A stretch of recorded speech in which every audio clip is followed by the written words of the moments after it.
माननीय डाक्टर बाबुराम भट्टराई, यसपछि माननीय दुर्गा पौडेल।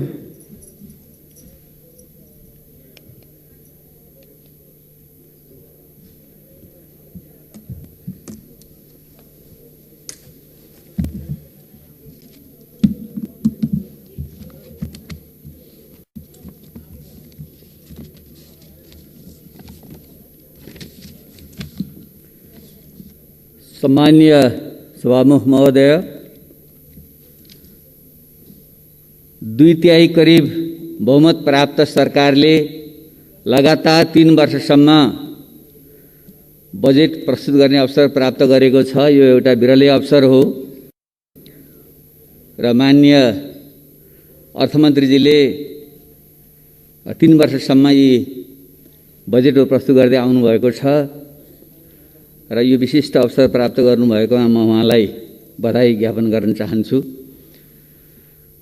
हामी सैद्धान्तिक पक्षबारे मात्रै बजेटको कुरा गर्दैछौँ। त्यसैले बजेट भन्नाले हामीले वार्षिक आय व्ययको अनुमान मात्र नभइकन समग्र देशको अर्थ राजनीतिको विश्लेषण र त्यसको आगामी कार्यदिशा प्रक्षेपण गर्ने एउटा दस्तावेज पनि हो। त्यस हिसाबले हेर्दा अहिलेको यो घडी विज्ञहरूले विचारकहरूले भन्दैछन् once in a century moment, अर्थात् एक शताब्दीमा एकचोटि आउने अवसर भनिरहेका छन्। त्यो कोरोना महाव्याधिका कारणले एकातिर हो भने हाम्रो निम्ति थप अत्यन्त अल्प विकसित तेस्रो विश्वको स्तरमा जसको प्रति व्यक्ति आम्दानी खाली $1000 जति मात्रै छ, जबकि विश्वको औसत आम्दानी $11,000 पुगिसक्यो। त्यहाँबाट हाम्रै जीवनकालमा हामीले पहिलो विश्वको स्तरमा पुग्नु छ। यी दुईटा ठुला चुनौती सामना गर्ने बजेट त्यो ढङ्गले आयो कि आएन, हामीले मूल्याङ्कन गर्ने सायद त्यो ढङ्गले नै हुनुपर्छ। समय कम छ, त्यसैले म सरसर्ती म के निवेदन गर्न चाहन्छु भने हामीले यो दुवै स्थितिको मूल्याङ्कन गरेर यो बजेटको हिसाब किताब गरौँ। त्यसो भयो भने हिसाब ठिक निस्कन्छ। नत्र सत्ता पक्षले जे आयो ठिकै छ भन्ने, प्रतिपक्षले सोलो डोला हाचिमले विरोध गर्ने गऱ्यौँ भने आत्मतुष्टि त मिल्ला, तर देशको जुन समस्या हो यसको समाधान गरेर हामीले निकास दिन सक्दैनौँ। त्यसैले यो विश्वको कोरोना महाव्याधिको जुन सङ्कट छ त्यसलाई हामी सबैले एकरूपतामा बुझौँ। विज्ञहरूले भनिरहेका छन् विश्वको जुन अर्थतन्त्र हो जीडीपीको हिसाबले करिब $85.8 ट्रिलियन को जुन विश्व अर्थतन्त्र छ त्यसको 10% खुम्चिएर $9 ट्रिलियन अर्थतन्त्र खुम्चिन्छ भन्ने प्रक्षेपण छ। अहिले विश्वभरमा 81% श्रमिकहरू आफ्नो श्रम पूर्ण अथवा आधा रूपमा गुमाइरहेका छन्। 1.5 अर्ब विद्यार्थीहरू विद्यालयबाट पठन पाठबाट वञ्चित छन्। एकापट्टि त्यस्तो छ भने नेपालको अवस्था तपाईँ हामी सबैलाई थाहा छ। एसियामै सबभन्दा बढी क्षति हाम्रो अर्थतन्त्र हुँदैछ भन्ने हालसालै प्रक्षेपण एडिबीले गरेको छ। 13.6% हाम्रो अर्थतन्त्र खुम्चिन्छ। त्यो भनेको यसै त लिखा जस्तो सानो हामी त्यसको पनि बोसो काटेपछि के रहन्छ? करिब 37 खर्ब रुपियाँ बराबरको जीडीपीमा करिब 4.5 खर्ब सङ्कुचन हुन्छ भन्ने अनुमान छ र हाम्रो अर्थमन्त्रीले 2.3% को वृद्धिको जुन प्रक्षेपण गर्नुभयो यो हाम्रो सीबीएसको प्रक्षेपण हो। तर आइएमएफले 1% भनेको छ र विश्व ब्याङ्कले 1.7% भनेको छ। त्यसैले आगामी दिन भयावह हुनेवाला छ। यसको बिचमा पनि अर्थमन्त्रीजीले समष्टिगत आर्थिक स्थायित्व अधिकांश सूचकहरू सकारात्मक छन् भन्नुभएको छ। अब यो कसरी भन्नुभयो र उहाँ मात्रै होइन, सायद हामी सबैको एउटा दृष्टिकोणको अभाव भइकिन हो। हाम्रो मिडियाको पनि मैले समाचारहरू सुन्छु, हेडलाइनमा संयमित बजेट भनेर आएको छ। र हाम्रा धेरै अर्थशास्त्रीहरूले यो सन्तुलित बजेट कम महत्त्वाकांक्षी भनिराख्नु भएको छ। तर मलाई यसरी सोचेर हामीले यो सङ्कटबाट पार पाउन सक्दैनौँ। त्यसैले हामीले आत्मसाक्षी राखेर भन्नुपर्छ, यो बजेटले सामान्यतया गरेको छ, केही गरेन भन्न हुँदैन। म अर्थमन्त्रीको सम्मान गर्छु। हामीमध्ये भएका अहिलेका अर्थशास्त्रीहरूमध्ये सायद यो हाउसमा भएका विज्ञहरूमध्ये एक नम्बर नै उहाँ हो विज्ञताको हिसाबले, त्यसले उहाँको म सम्मान गर्छु। तर यो सङ्कट समाधान गर्ने यो घडीमा जुन आउनु पर्थ्यो त्यो ढङ्ग आएन, यो परम्परागत ढङ्गले नै यो आयो भन्ने मलाई लाग्छ। हामी ठुलो एउटा जेटको गतिमा उड्नु छ, तर कछुवाको गतिमा सुधारका साथ टालटुला कुराहरू आएको छ, यो पर्याप्त छैन। त्यसैले यो किन यसरी निरन्तरको बजेट कहाँ चुक्यो, म अलिकति सुधारमूलक ढङ्गले अगाडि बढ्न चाहन्छु। पहिलो कुरो त विचारको प्रष्टता हो।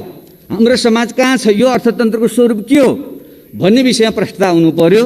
कुनै एउटा चाहिँ शब्द जालमा नपरिकन म के भन्न चाहन्छु भने अहिले विश्व नै जुन एउटा पुँजीवादी ग्लोबल क्यापिटलिस्ट सिस्टम पुँजीवादी प्रणालीमा बाँधिएको छ, त्यो भने नेपाल त्यसबाट अछुतो छैन।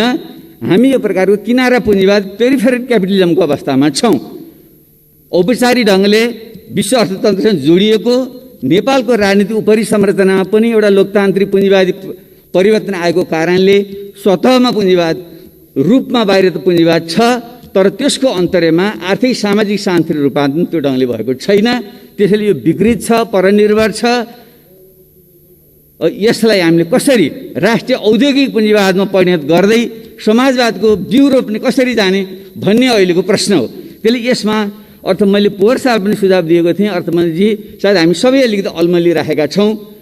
एउटा मार्क्सवादी समाजवादी धार समात्नेहरूले राज्यलाई सबै थोक भनिराख्नु खोज्ने र अर्को नव उदारवादी धारले फेरि बजारै सबै थोकको राज्य घटाउनुपर्छ भन्ने यस्तो मुढाग्रहबाट हामी दुवै पक्ष मुक्त हुनु पर्यो।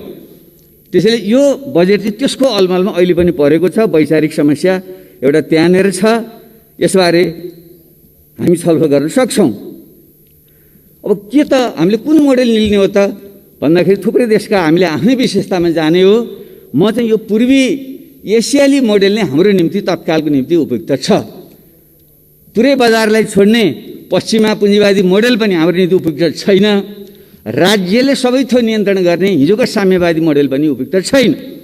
त्यसैले हिजोको जापानले, कोरियाले र अहिले चीनले आफूलाई कम्युनिस्ट देश भने पनि उसले अपनाएको भनेको एउटा डेभलपमेन्टल स्टेटको चाहिँ मोडेल हो। राज्य र बजारको चाहिँ एउटा समन्वय भूमिका राख्ने मोडेल त्यो हो। र त्यसले चाहिँ एउटा क्षेत्रगत हिसाबले जोड दिने कुरा पनि के भन्छ भने हामीले सबभन्दा पहिले कृषिकै आधुनिकीकरण वैज्ञानिकरण गर्नुपर्छ, त्यसको जगमा उद्योग धन्दाको विकास गर्नुपर्छ र त्यसको जगमा सेवा प्रविधि लगायतको चाहिँ विकास गर्नुपर्छ। यही क्रममा नै त्यो जान्छ। नेपालको सन्दर्भमा त्यो मेल खान्छ। त्यसैले म माननीय अर्थमन्त्रीले पक्कै पढ्नु भएको छ, मलाई स्मरण गराउन चाहन्छु। जो स्टुडवेलले लेखेको प्रसिद्ध पुस्तक छ, करिब 6-7 वर्ष पुरानो हो, how Asia works success and failure in the world most dynamic region भन्ने पुस्तक मलाई अत्यन्त सामयिक लाग्छ। यो सन्दर्भ सामग्री बनोस् भन्ने म आग्रह गर्न चाहन्छु। अब यो अरू अर्थमा कसरी परम्परावादी छ, समस्या कहाँ छ भन्दा तपाईँहरू राजस्व जुन हामीले चाहिँ व्ययको निम्ति खर्च आफ्नो आम्दानीको स्रोतको जुन मूल्याङ्कन गर्छौँ त्यो हेर्नुभयो भने विगत 20-25 वर्ष यतामा खासै तात्विक अन्तर छैन। हाम्रो चाहिँ राजस्वको मुख्य स्रोत अहिले पनि आयात व्यापारमुखी छ। त्यसको भ्याट, अन्तःशुल्क, भन्सार कर जोड्दाखेरि करिब 43% त्यसबाट अनुमान गरिएको छ। पोहोर पनि त्यति नै थियो। र अर्को विदेशी ऋण, स्वदेशी ऋण र अनुदानबाट हामीले पोहोर साल पनि करिब 30%, अहिले करिब 35% अनुमान गरेका छौँ। यी दुईटा जोड्नुभयो भने 70-75% त हाम्रो यस्तो बाह्य व्यापार अथवा ऋण अनुदान स्वयंमा हामी आश्रित छौँ। र आन्तरिक हाम्रो राजस्वको बडा अचम्म लाग्यो तपाईँहरूलाई, मैले कोट्याएर हेरेँ, जो हामीले मद्यपान धुम्रपान गर्छौँ त्यसमा जुन शुल्क लगाउँछौँ त्यो शुल्कले हाम्रो पोहोर साल 44%, अहिले 5% राजस्व दिएर छ। यसरी जम्मा 80% हामी कि त विदेशी व्यापारमा, कि विदेशीको सहयोगमा, कि त चुरोट र रक्सी बेचेर त्यसबाट आएको आम्दानी 80% हाम्रो आम्दानी भएपछि त्यसले बन्ने अर्थतन्त्र के होला भने योमा परिवर्तन आएन। अब खर्चको स्थिति के छ भनेर हामीले हेऱ्यौँ भने त्यो पनि 20-25 वर्षदेखि यता करिब उस्तै आउँछ। गत वर्ष र अहिलेको तुलना गर्दा साथीले हेरिसक्नु भयो होला मान्यज्यूहरूले, सालाना खर्च पोहोर 62% थियो, अहिले बढेर 64.4 भएको छ। विकास खर्च पोहोर 26 समथिङ थियो, अहिले 23 समथिङ भएको छ, झरेको छ। र ऋण भुक्तानी पोहोर करिब 11% थियो, अहिले 12% छ।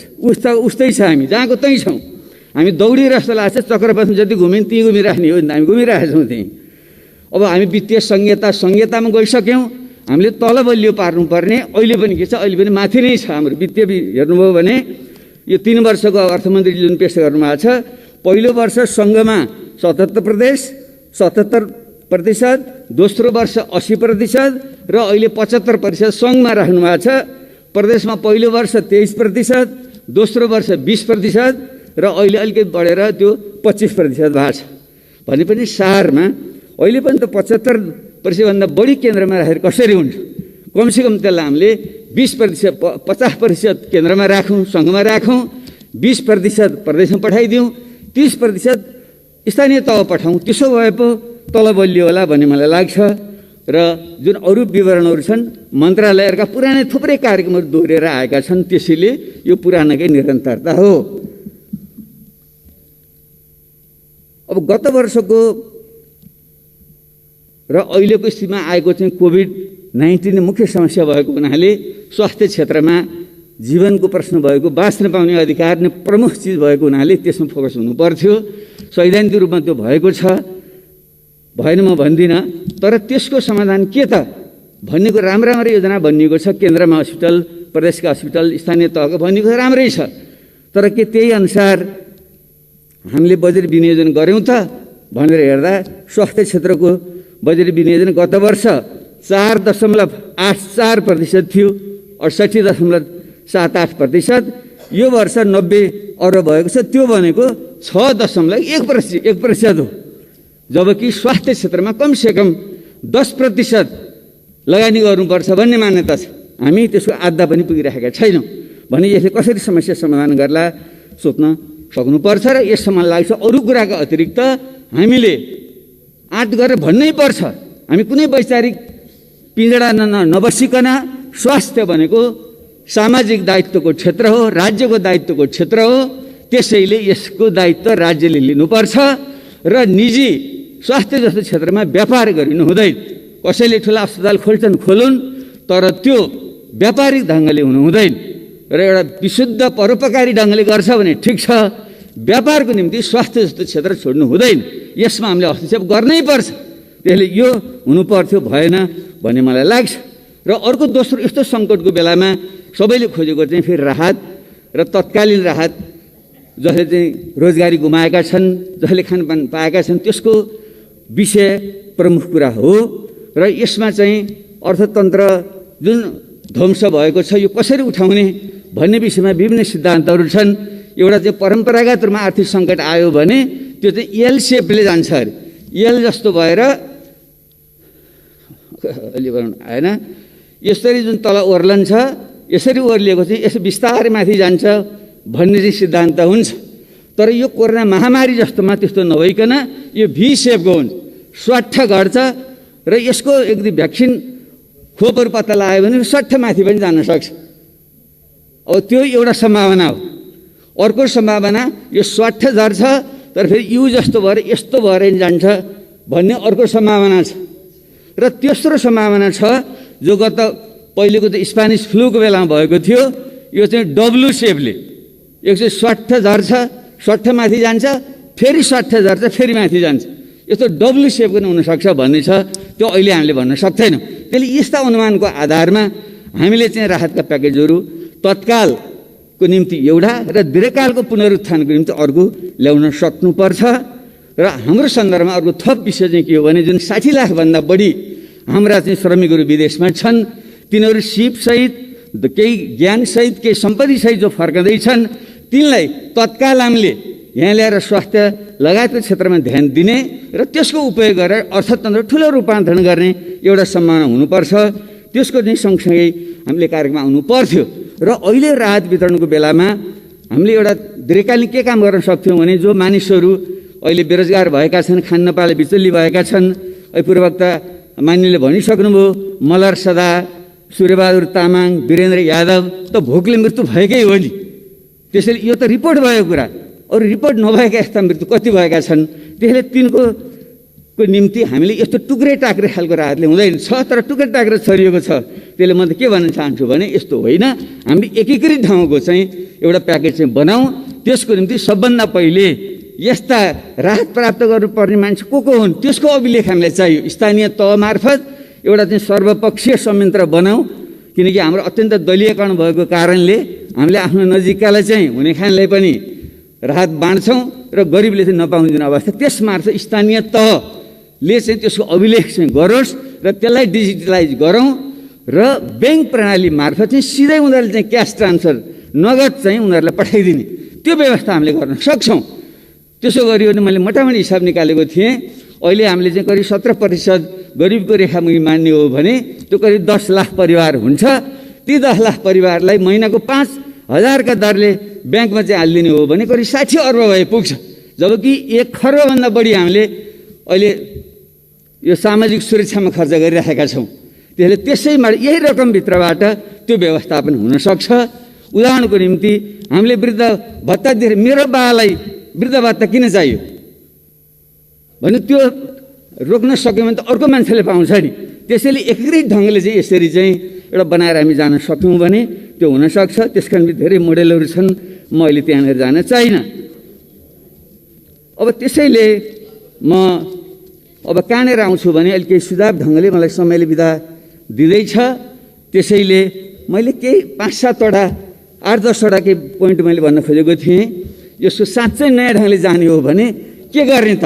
यो राजस्वको अवस्था पनि यस्तो बेहाल छ, हामीले भएको राजस्वलाई ठिकले खर्च गर्न सकेका छैनौँ। यसमा के सुधार गर्ने भन्दा 1 नम्बर त म भन्न चाहन्छु, हामीले सम्पत्तिको अभिलेखीकरण गरौँ।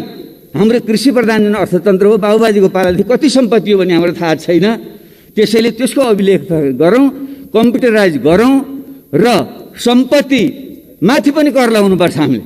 नत्र त्यसले गर्दा के भइदियो भने जमिन बाँझो राख्ने, अरबौँ मूल्य बराबरको जमिन छ, 1 पैसा ट्याक्स तिर्ने सम्पत्ति गरेर हाम्रो छैन। अनि त्यो त सदुपयोग भएन। अनि विदेशमा ल्याएको पैसा पनि मान्छे जमिन किन्छ कि घर बनाउँछ, त्यो घरको पनि हामीले उसले केही पनि कर तिर्नु पर्दैन। जसले व्यवसाय गर्छ त्यहाँ कर तिर्ने, तर सम्पत्ति थुपार्न कर नलाग्ने भने त हाम्रो आफैसँग छ नि त, हामीसँग खरबौँ रुपियाँ त यहीँ छ नि। एउटा त्यो गर्नु पर्यो र अर्को सम्पत्ति घोषणा गरौँ। देवेन्द्रराज पाण्डेले अर्थमन्त्री छँदा 47 सालमा अगाडि सार्नुभएको थियो र मैले 65 सालको बजेटमा यो आफै स्वयं घोषणा गरौँ भनेको थिएँ। मैले कानुनी सुरक्षा दिउँ, कालो सेतो नभनौँ एकचोटिलाई, र सबैले सम्पत्तिको अभिलेखन गरौँ र अनि क्रमशः एउटा प्रोग्रेसिभ ट्याक्स हामीले लगाउँ। त्यसो भयो भने हाम्रो राजस्व बढ्छ र यस्तो प्रकारको समस्या रहँदैन। एउटा सुधार यो गरौँ। र दोस्रो सुधार हामीले कृषिमै हामीले आधुनिकीकरण गर्ने सब भन्यौँ, कतिपय राम्रै कुरा आएका छन्। कृषि मन्त्री पनि युवा हुनुहुन्छ, निकै जाँगरिलो मान्छे पनि हुनुहुन्छ, धेरै अपेक्षा पनि गरिएको हो। तर धेरै कुरा राम्रो आए, तर गाँठी कुरा चाहिँ आएन, मुख्य कुरा आएन। हाम्रो गाउँघर त हजुरबाले सुनाउनुहुन्थ्यो, गरिबको घरमा कोही पाहुना आयो भने बुढाले भन्थे, ए बुढी ओछिन्ला त ला भन्दाखेरि बुढीले भन्थिन् अरे दौरा आफू लाउने के को ओछिन्लाऊ भन्थिन् अरे उनले। भने किसानले त पहिले त जमिन चाहियो नि, जमिन हामी बाँझो राखेका छौँ। हाम्रो चाहिँ 100 बिघा हुने मान्छे तपाईँ हामीमध्येकै जमिन त्यतिखेर गएको छ। अनि त्यसको सदुपयोग गर्ने मान्छेलाई त्यो दिन परेन। त्यसैले यो प्राकृतिक साधन स्रोत, पानी, जमिन, जङ्गल लगायतका जुन प्राकृतिक साधन स्रोत हुन्, यसलाई एउटै झड्कामा हामीले राष्ट्रियकरण गरौँ अथवा समुदायिकरण गरौँ र व्यक्तिलाई भोगाधिकार दिउँ। यो सुधार नगरेसम्म कृषि क्रान्ति हुँदैन, जति कराए पनि हुँदैन। यो मैले भन्न चाहेँ। तेस्रो कुरा, शिक्षा र स्वास्थ्य राज्यले नै दायित्व लिनुपर्छ र त्यसमा सुधार गर्नुपर्छ। गुणस्तरीय शिक्षा नदिएसम्म हाम्रो कम्पेटिभ एडभान्टेज तुलनात्मक लाभको क्षेत्र भनेको जनशक्ति नै हो, जसको चाहिँ मेडियन आयु 23 वर्ष नेपालीहरूको भने यो युवा 10-20 वर्ष मात्रै 10-15 वर्ष मात्रै यो एडभान्टेज हामीसँग रहन्छ। त्यसैले त्यसलाई गुणस्तरीय प्राविधिक शिक्षा दिउँ र तिनीहरूलाई पुँजीको व्यवस्था गरिदिउँ, बजारको व्यवस्था गरिदिउँ र अनि तिनीहरूलाई लगाउँ। त्यही शिक्षा र स्वास्थ्यको दायित्व पूर्ण रूपले राज्यले लियोस् र अहिले जुन सुधारको कुरा गरिएको छ यो निजी विद्यालयलाई सार्वजनिक विद्यालयहरू विचार गरेर यस्तो आवाजदारी कुरा गरेर हुन्छ, यस्तो लाजमर्दो कुरा गरेर हुन्छ हामीले हुँदैन। हामी सबैले भन्नुपर्छ, जो शिक्षा संस्था चलाउने साथीहरू पनि यहाँ हुनुहुन्छ, मेरो आग्रह छ मुनाफाको निम्ति नचलाउनु, शिक्षा र स्वास्थ्यमा मुनाफाको निम्ति लगानी नगर्नुहोस्, कृषिमा गर्नुहोस्, पर्यटन गर्नुहोस्, उद्योगमा गर्नुहोस्, सेवामा गर्नुहोस्, त्यहाँ जति सुविधा चाहिन्छ राज्यले दिन्छ। तर शिक्षा र स्वास्थ्य चाहिँ विशुद्ध सेवाको क्षेत्र हो, परोपकारको क्षेत्र हो, त्यो ढङ्गले तपाईँ लैजानुहोस्, राज्यले यसमा ध्यान दियोस्। चौथो कुरा रोजगारी सृजना टक्कन टुक्कन गरेर आएको छ, 7 लाख 15 लाख कति भनिएको छ, मलाई लाग्दैन यतिले मात्रै होला भनेर। तर हामीलाई जुन विगतका रोजगार योजनाहरू छन्, मेरै पालामा सुरु भएको युवा स्वरोजगार योजना, पछि आएको प्रधानमन्त्री स्वरोजगार कार्यक्रम, यसलाई एकीकृत गरेर एउटा नयाँ ढङ्गको योजना हामीले त्यहाँ बनाऊँ र विदेशबाट फर्किएका जुन युवाहरू छन् तिनीहरूलाई चाहिँ यो हाम्रो चाहिँ तालिम दिने पनि एकीकृत ढङ्गको चाहिँ संस्था बनाऊँ, त्यस मार्फत तालिम दिउँ। ब्याङ्कमा हाम्रो त्यत्रो 33-34 खर्ब रुपियाँ छ, त्यसमा सुधार गरेर तिनीहरूलाई बिउ पुँजी दिउँ र तिनीहरूको चाहिँ उत्पादनको चाहिँ बजारको निम्ति हामीले व्यवस्था गरिदिउँ। त्यसको निम्ति सुरक्षा दिनैपर्छ। केही सानसानो कुरा यहाँ आएको छ, त्योभन्दा पनि के भन्न चाहन्छु भने भारतसँगको जुन व्यापार सन्धि छ त्यसमा जुन पारस्परिकताको कुरा गरिएको छ, हामीले उहाँहरूसँग कुरा गरेर हाम्रो जस्तो कमजोर देशले पारस्परिक रूपमा प्रतिस्पर्धा गर्न सक्दैन, गएर पारस्परिकताको आधारमा हामीलाई सुविधा दिनुपर्छ भन्ने कुरा राखौँ र अन्य पनि WTO-ले दिएका जुन सुविधा छन् त्यसो हुन सक्यो भने हाम्रो बजारको सुरक्षा हुन्छ र युवाहरू चाहिँ एउटा स्वरोजगारीमा लाग्छन्। त्यो बाटो हो, नत्र जागिर खाने तरिकाले हुँदैन। तपाईँ हामी राजनीति गरेर कमाउन खोज्ने कर्मचारी, यताको तलब पनि खाने, बाहिर NGO-मा काम पनि गर्ने, डिबी पनि भर्ने, डाक्टर इन्जिनियरहरू सरकारी जागिर पनि खाने, बाहिर चाहिँ उनीहरूको चाहिँ कन्सल्टेन्सी पनि चलाउने, शिक्षक सरकारी स्कुलको तलब खाने, प्राइभेटमा गएर पढाउने, यस्तो भएपछि देश बन्छ। त्यसैले यसमा चाहिँ हामीले छनौट गरेर यही ठाउँमा छान्नुहोस्, तपाईँले सरकारी सेवा गर्ने हो कि तपाईँ हामीले राजनीति गर्ने हो, व्यापार गर्ने हो, यसरी सुरु गरौँ र हामी राजनीतिबाट नै एउटा बाटो हामीले देखाउँ। यसो हुन सक्यो भने देशमा रोजगारी सृजना हुन्छ, औद्योगिकरण आउँछ, त्यसले साना र मध्यम व्यवसायहरू फस्टाउँछन् अनि उद्योग धन्दाहरू विदेशी लगानी पनि नल्याइकन हुँदैन। जुन अहिलेको यो कोरोना महामारीले यो जुन भ्यालु चेन मूल्य श्रृङ्खला भत्काउँदैछ, मान्छेले नयाँ नयाँ ठाउँ खोज्दैछन्। हामी भारत र चीनको जुन ठुलो बजारको बिचमा छौँ, हामीले केही सुविधा, केही ऐन कानुनमा परिवर्तन, लगानी मैत्री वातावरण बनाऊँ भने ठुलो लगानी आउन सक्छ। त्यसलाई पनि हामीले ध्यान दिउँ। म यो 5औं कुरा मैले भन्न चाहेँ। र 6औं कुरा यो आधारभूत केही ठुला पूर्वाधार पनि हाम्रो अत्यन्तै भद्रगोल ढङ्गको भयो। त्यसैले अहिले यही वर्ष सबै गर्न नसकिएला, तर केही पूर्वाधार निजी क्षेत्रले माग गर्ने भनेको पूर्वाधारमा लगानी गरेर भन्ने हो। तर यो बढी भयो बजेट भन्नु हुँदैन, बजेट कम हो यो। ठिक छ, यसलाई कसरी बढाउनु सोचौँ, म सुझाव दिँदैछु मैले। तर पूर्वाधार बाटो, बिजुली, पानी लगायतका चाहिँ सञ्चार लगायतको पूर्वाधार नभइकन यो देशभित्रको निजी क्षेत्र नि फस्टाउँदैन, बाहिरको पनि आउँदैन। त्यसैले यसको एउटा मास्टर प्लानै हामीले बनाऊँ र केन्द्रले एउटा गाइडलाइन दियोस् र प्रदेश र स्थानीय तहले आफ्नो विशेषतामा त्यहाँका भौतिक पूर्वाधार विकास गरौँ। त्यसो भने हुन्छ। र काठमाडौँ उपत्यका जस्तो काठमाडौँ, ललितपुर, भक्तपुर, कीर्तिपुर, ठिमी लगायत यस्तो सांस्कृतिक सम्पदा भएको ठाउँ हामीले बर्बाद गर्दैछौँ। त्यसले अब यहाँ काठमाडौँमा फेरि नयाँ सहर बसाल्ने होइन, हामीले फास्ट ट्र्याक बरु छिटो बनाऊँ र त्यसको भने कन्जेक्सन चाहिँ उता हेटुँडा उतापट्टि सर्छ। यहाँ जुन 4वटा सहर बनाउने भन्ने कुरा छ त्यो गर्नु भएन। यो खोकना बुङमतीका केही साथीहरूले आएर अस्ति मलाई एउटा चाहिँ जानकारी दिएर जानुभयो र त्यहाँ चाहिँ फास्ट ट्र्याक पनि त्यहीँबाट सुरु हुने, बागमती करिडोर त्यहीँबाट सुरु हुने, बाह्य चक्रपथ त्यहीँबाट सुरु हुने, 132 केबी लाइन त्यहीँबाट जाने, स्मार्ट सिटी त्यहीँ बनाउने भएपछि बुङमती जस्तो चाहिँ एउटा ऐतिहासिक ठाउँ त्यहाँ के हुन्छ। त्यसैले यसलाई चाहिँ हामीले यो विकास र संरक्षणको चाहिँ एउटा सन्तुलन मिलाउँ। काठमाडौँमा अब बढी सहर बसाल्ने काम हामीले चाहिँ नगरौँ। यो ढङ्गले चाहिँ हामी जाउँ, पूर्वाधारमा यसरी ध्यान पुगोस् भन्ने म आग्रह गर्न चाहन्छु। र त्यसपछि अर्को एकीकृत सामाजिक सुरक्षा प्रणालीको कुरा हो, मैले भनिसकेँ।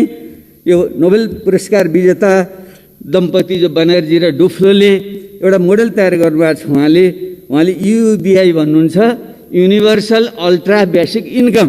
एउटा युनिभर्सल बेसिक इन्कम सबैलाई आधारभूत आम्दानी दिने भने त विकसित देश फिनल्यान्ड लगायतमा आएको छ। तर हाम्रो जस्तो देशमा त्यसलाई सुधार गरेर जो न्यूनतम जीविकाको निम्ति आवश्यक हुन्छ त्यसको हिसाब गरेर त्यो चाहिँ हामी सबैलाई ब्याङ्क च्यानलमा दिने व्यवस्था चाहिँ हामीले गरौँ। त्यसो नगरेसम्म यो टुक्रा टाक्री बाँडेर हुँदैन। पाउनु पर्ने पाइरहेको छैन। खास गरी दलित, महिला, जनजाति, मुस्लिम अरू जति जुन गरिबीको रेखामुनि जुन बढी छन्, श्रमिकहरू, साना किसानहरू, तिनले त्यो पाउन सक्दैनन्। र मुख्य रूपमा हामीले चाहिँ यो चाहिँ यसको सुधारहरू गर्दा एउटा सुधार हामीले गर्नुपर्ने क्षेत्र भनेको यो हाम्रो जुन जातपात प्रथा छ, पछि दलित भनेर हेप्ने वर्गीकरण गर्ने जुन वर्णाश्रम प्रथा छ, त्यो भएसम्म सामाजिक न्याय पनि हुँदैन र वर्णाश्रम व्यवस्थालाई हामीले नफेरेसम्म हाम्रो चाहिँ श्रम गर्ने संस्कार पनि आउँदैन। अलिकति पढे लेखा बाहुन भने नि हामी जस्ता मान्छे श्रम गर्नुहुन्न भनेर हामी बस्ने, उपदेश दिएर हामी बस्ने। क्षेत्रीहरू कुनै बेला लडाइँ लड्थे होलान्, राज्य विस्तारमा अहिले त्यो काम छैन, उनीहरू पनि लडाइँ भने अर्कोले गरेर खाएर बस्ने। अब जुन वैश्यहरू भनेको बन्द व्यापार त थोरै मान्छेले गर्छ, हिजो थोरै थियो पो बन्द व्यापार गर्छ, सबैले बन्द व्यापार गरे पनि पुग्दैन, त्यो वैश्य भनेर पनि पुग्दैन। अनि जो गरियो श्रम गरियो सिप भएको हो त्यसलाई चाहिँ दलित भनेर अनि हेपेपछि अनि विकास हुन्छ। त्यसले मेरो त एउटा प्रस्ताव छ। दलित शब्द प्रयोग न अरू के गरौँ भन्नुहुन्थ्यो साथीहरूले, विवाद भयो। मेरो त एउटा प्रस्ताव यो छलफलकै निम्ति तपाईँ हामी सबैले दलित नाम राखिदिउँ न। बाबुराम भट्टराई कामी भन्न किन नहुने? काम गर्ने मान्छे कामी भन्न किन गर्नु नगर्ने? एउटा विश्वकर्मा लेखौँ, कामी लेखौँ, हामी सबैले थर बदलिउँ त। त्यसो भए बरु बराबर भइन्छ। नत्र दलित माथिको जुन भर्खरै रुकुममा भयो, यो त परिकल्पना गर्न पनि सकिँदैन। त्यत्रो क्रान्तिको आधार इलाकामा त्यत्रो प्रतिक्रान्तिहरू हरकत हुन्छ भने देश कहाँ गइरहेछ? त्यसैले यस्ता विषयलाई हामीले ध्यान नदिएकनसम्म सामाजिक सुरक्षा, सामाजिक न्याय हुँदैन। र अर्को प्रशासनिक सुधारको जाँच्ने कुरा छ, धेरै साथीले भनिसक्नुभयो, सायद समयले मलाई बिदा दिइसक्यो। त्यसैले त्यो सुधार हामीले गर्नै पर्छ। र म भन्छु अहिलेको यो कर्मचारी तन्त्र, यो सोपान क्रममा आधारित कर्मचारी यन्त्र रहेछ हुँदैन। एउटै झट्का हामीले किन भत्काउन सक्दैनौँ? र कर्मचारी साथीहरूलाई पनि आग्रह छ, तपाईँहरू यत्रो पढे लेखेका मान्छे, ज्ञानी मान्छेहरू हुनुहुन्छ, देश विदेश घुमेर आउनुभएको छ, मान्छे यो कर्मचारी यति ठुलो तन्त्र किन पाल्नु पर्यो? हामीले 50,000 केन्द्रमा कर्मचारी किन चाहियो? उहाँ तल मान्छे पुगिरहेको छैन, जाँदैन, अनेक बहाना गरेर जाँदैन। त्यसैले यो कर्मचारी यन्त्रलाई भत्काइदिउँ र यसको पुनर्संरचना गरौँ र यसको चाहिँ सङ्ख्या घटाउँ। त्यसरी नै हाम्रो सुरक्षा क्षेत्रलाई पनि हामीले गुणस्तर बढाउँ। हाम्रो सेना, प्रहरी र हाम्रो सशस्त्र प्रहरीको तर सङ्ख्या घटाउँ। त्यसो गरेर सुधार गर्न सकिन्छ। र सार्वजनिक खर्च पुनर्लाभन आएको जुन प्रतिवेदन छ त्यसलाई चाहिँ हामीले कार्यान्वयन गरौँ। त्यसो हुन सक्यो भने हामीले जुन खर्च गर्न नसक्ने भन्ने हाम्रो क्षमता छ त्यो वृद्धि हुन्छ। त्यतापट्टि हामीले ध्यान दिउँ। र सँगसँगै यो बजेटमा यो केही दुईवटा कुरा कमजोरी भएकै छ। यो सांसद विकास कोषले साह्रै लज्जित बनायो। यो 6 करोड फेरि अहिले त सायद 4 करोड कतिमा झन् किन चाहियो? यो मैले त पहिले पनि सार्वजनिक भने, तपाईँ हामी सबैले एकमतले भनौँ हामीलाई समानुपाती विकास चाहिन्छ। यो 165 जुन निर्वाचन क्षेत्र छन् तिनको समानुपाती विकास गर्नुको निम्ति कति सकिन्छ? 1 अर्ब अथवा कमसेकम 50 करोड सकिन्छ, पक्कै सकिन्छ। किन म पनि अर्थमन्त्री भएर चलाएको मान्छे, त्यो भनेको त करिब 1.5 खर्ब जति रुपियाँ हो, किन सक्दैन? त्यसले त्यसबारे 1-2 महिना पहिले नै, बजेटभन्दा 1-2 महिना पहिले सम्बन्धित क्षेत्रका सबै सांसदहरू, प्रत्यक्ष र समानुपाती सांसदहरू, उहाँले जनता स्थानीय तहसम्म, स्थानीयमा पनि सल्लाह गरेर त्यो पूर्वाधार केन्द्रित शिक्षा, स्वास्थ्य र भौतिक पूर्वाधार केन्द्रित चाहिँ प्रोग्रामहरू बनाएर दिउँ र बजेटमै जान्छ। सरकारी संयन्त्रमार्फत कार्यान्वयन हुन्छ भने हामीले छुट्टै यस्तो चाहिँ लिनु हुँदैन। त्यसैले यसमा एउटा सहमति बनाऊँ, त्यो माग गरौँ। समानुपाती हुनुपर्छ, नत्र केही ठाउँमा चाहिँ अर्बौँ रुपियाँ खर्च हुने, कुनै क्षेत्रमा चाहिँ रातो किताबमै नपर्ने। पोहोर सालमा हेर्दाखेरि 20-25वटा निर्वाचन क्षेत्रमा एउटा योजना पनि रातो किताबमा परेर त्यस्तो हुनु हुँदैन र यसलाई सुझाउनै पर्छ। अर्को किताबको कर, ज्ञानमाथि कर लाउनु हुँदैन। मान्य अर्थमन्त्रीज्यू, तपाईँ पनि बडो एउटा विद्वान व्यक्ति त हुनुहुन्छ, यो चाहिँ मिलेन। जति जे तर्क गर्दा नि मिल्दैन। किताबमाथिको त कर खारेज गर्नै पर्छ हामी। यतापट्टि तपाईँको ध्यान पुगोस्। र विद्युतले चल्ने गाडी पूर्वकता मान्यले भनिसक्नुभयो, यो पनि उल्टो दिशाको यात्रा भयो। हामीले विद्युत उत्पादन गर्दैछौँ, खपत भइरहेको छैन भनिरहेका छौँ भने त्यसको प्रवर्धन हामीले गर्नै पर्छ र आर्थिक हिसाबले पनि, नत्र भने हामीले त्यत्रो इन्धनमा खर्च गर्नु परेको छ, त्यो बचत हुन्छ र पर्यावरणीय हिसाबले पनि दिगो विकास हुन्छ।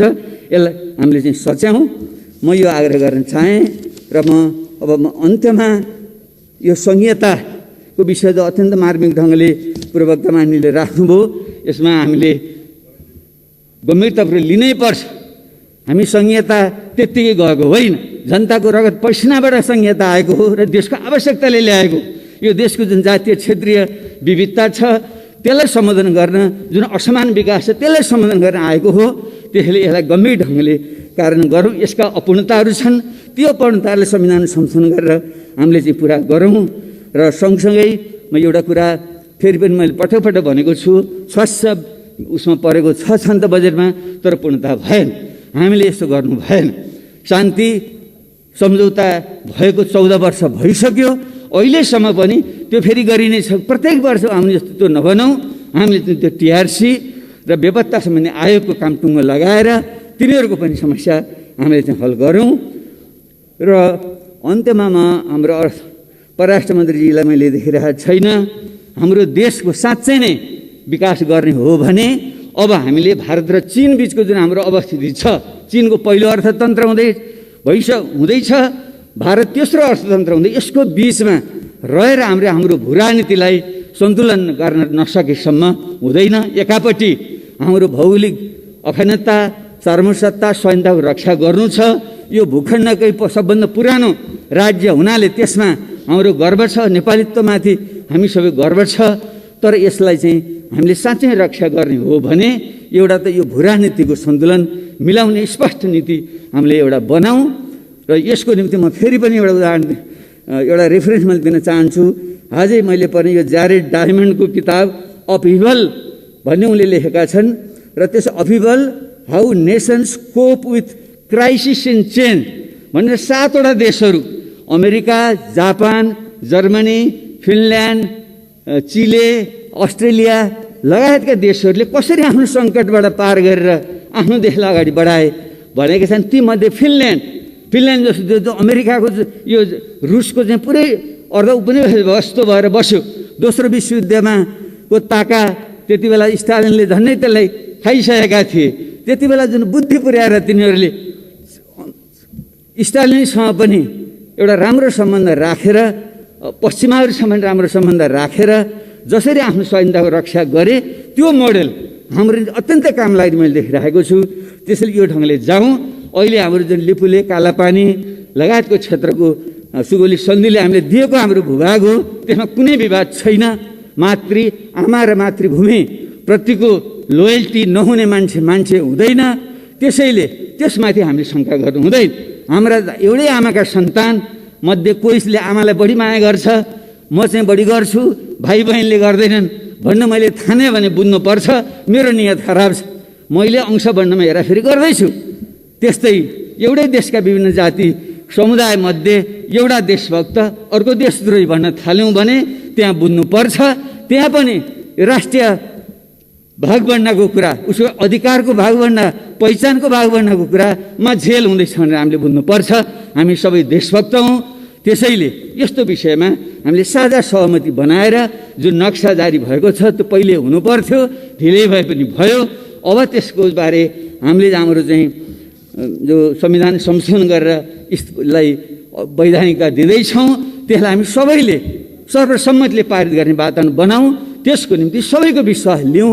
खास गरी हाम्रो सीमा रक्षा गरेर बस्ने हाम्रा मधेसी थारू, दक्षिणका पूर्वका हाम्रा राई लिम्बूहरू, पश्चिमका खस, उत्तरका हाम्रा भोटे लामाहरू, उहाँहरू सबैलाई सम्मान दिएर उहाँको समेत सहभागितामा यो संविधान संशोधन गरेर पूर्णता दिउँ।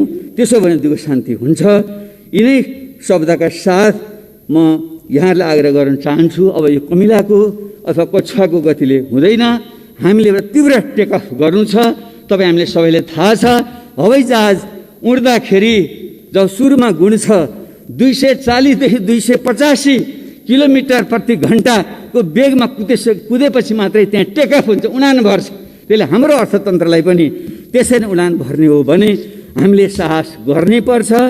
हाम्रो शास्त्रमा पनि भनिएको छ, प्रारब्धते नखलु विघ्न भएन निचै, प्रारब्ध विघ्न विहता विरमन्ति मध्य विघ्नै पुनः पुनरपि प्रतिहन्यमाना प्रारब्धमुत्तम जना न परित्यजन्ति। अर्थात् जो सामान्य मान्छे हो ऊ चाहिँ विघ्न बाधाको डरले कामै सुरु गर्दैन। जो मध्यम खालको मान्छे हो ऊ चाहिँ अलिकति काम सुरु गर्छ, विघ्न बाधा आएपछि छोडिदिन्छ। तर जो उत्तम मान्छे हो जतिसुकै विघ्न बाधा आउँदा पनि त्यसलाई पूर्णतामा पुर्याएर छोड्छ। त्यसैले आज हामीलाई त्यस्तो साहस, त्यस्तो सोच चाहिएको छ र सत्य सोही कुरा गर्दा आक्षेप आउँछ, गालीगलौज हुन्छ, तर त्यसबाट डराउनु हुँदैन। प्लेटोले भनेका थिए, no one is more hated than you who speak the truth. त्यो मान्छे जति गाली गलौजहरू कसैले पनि खाँदैन जसले सत्य वचन बोल्छ। सत्य बोल्ने, सत्य काम गर्ने हिम्मत गरौँ, देश बन्छ। धन्यवाद।